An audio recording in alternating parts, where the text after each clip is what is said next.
In this video we'll show how a calendar component can be created in version 11. So we'll go to the Web Projects control panel and we'll choose New, go to Web Components, and here's the calendar component. So we'll go there and click Next, and the calendar component builder will open up where we can go ahead now and define the properties of the calendar. So the calendar exposes a large number of different options, but there are only really three essential properties that you need to worry about, and that is you need to specify the table where the list of calendars are stored, the table where the list of events is stored, and the component name. This is the dialog component that's going to be used to edit a calendar. So when you define calendars, you can have more than one calendar. So you could have, for example, a calendar for Dr. Jones, Dr. Smith, Dr. King, etc., and you can choose which calendars to show and which not to show, and you can show multiple calendars at the same time. So so there's a table that contains the list of the calendars that you're using, and then obviously the events table contains detail about each event or appointment or whatever the right term you want to use for the items that are actually shown on the calendar.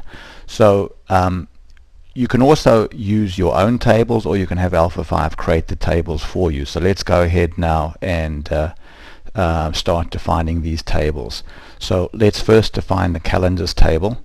So we can click on the builder here, and this brings up the mapping builder, where you can either map to a table that already exists, or you can have Alpha 5 create the table for you. So I've got a connection right now to a MySQL database, and right now you can see there are no tables in the database at all.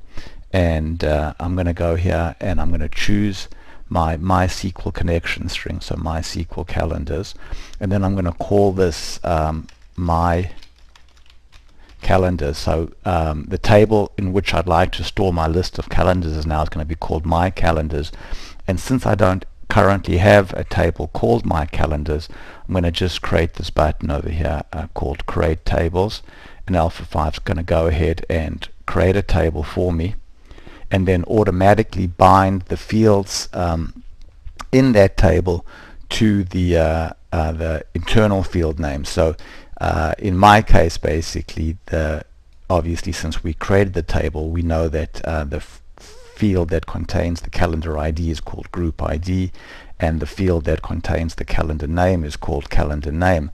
But if you're binding this to one of your existing tables where the fields have a different name, you can go here and define the map. So I'll go ahead now and click OK, and now we've mapped the calendar table. Now let's go ahead and do the same thing for the events table. So I'll go here and I'll choose the same connection string, and then I'll go here and give the table a name, say my events, and then I'll have Alpha 5 create the table for me automatically, and then Alpha 5 automatically goes ahead and binds the table.